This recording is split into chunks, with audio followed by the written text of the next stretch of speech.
We get a closer look now in the story of the Fallen Warriors Memorial. In Houston, Texas, the Fallen Warriors Memorial will draw family, friends, and curious onlookers from the soldiers who lost their lives in Iraq and Afghanistan. Every service member from Texas who has been killed in action is represented on these walls. These hallowed grounds were the vision of Houston native Cheryl Whitfield. While high-profile service members such as Chris Kyle and Pat Tillman are well known for their service, the majority of the names on this wall are relatively unknown.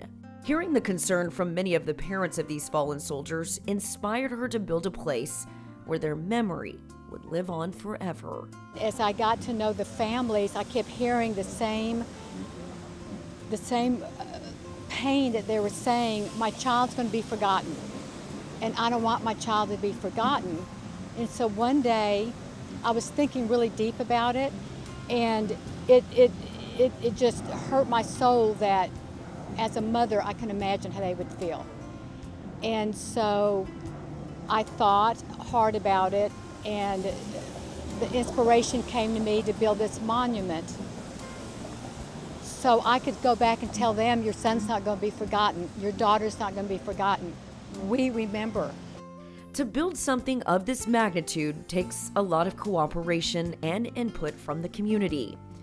In the process of rallying support, Cheryl found an important ally in Richard Spurlock. Richard is one of 5 directors from the Cy Champ Public Utility District. This project has been a true labor of love and something that draws visitors from all over. Somewhere, probably around, I'm going to say around 2010, Cheryl Whitfield with the National Memorial Ladies came to us with this idea about putting a memorial up to really honor the actual fallen warriors of the Iraq-Afghanistan conflict. We took on to that right away. We were so impressed with what she had done. So we sort of joined forces with her, and that led eventually to the design and creation of this beautiful memorial here. These are all Texans.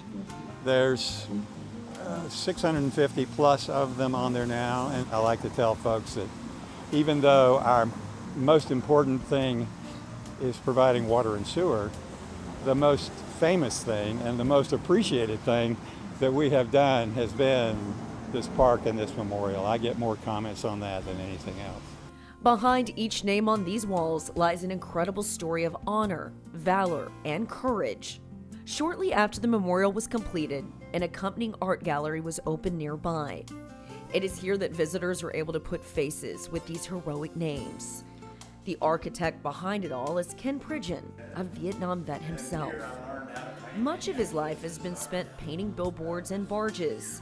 It wasn't until he was asked to create a portrait of a fallen warrior that he realized what his true passion was. His first subject was Staff Sergeant Jesse Ainsworth. When his parents asked him to paint a portrait of their son, he had no way of knowing it would be the first of hundreds. He's the only reason that this gallery exists, is Jesse Ainsworth. And then a lady called me from Hull, Texas, and said, my son, Sergeant Sean Touche, was a bull rider and a football player. Can you do that? And I said, yes, ma'am, I'll give that a whirl. Because I'm a poor man's Norman Rockwell, and I like to put the stories in the background. When you leave this gallery, you will remember the stories more than you remember the guys. And this is a celebration of their lives, not of their passing. This is the story of their young lives.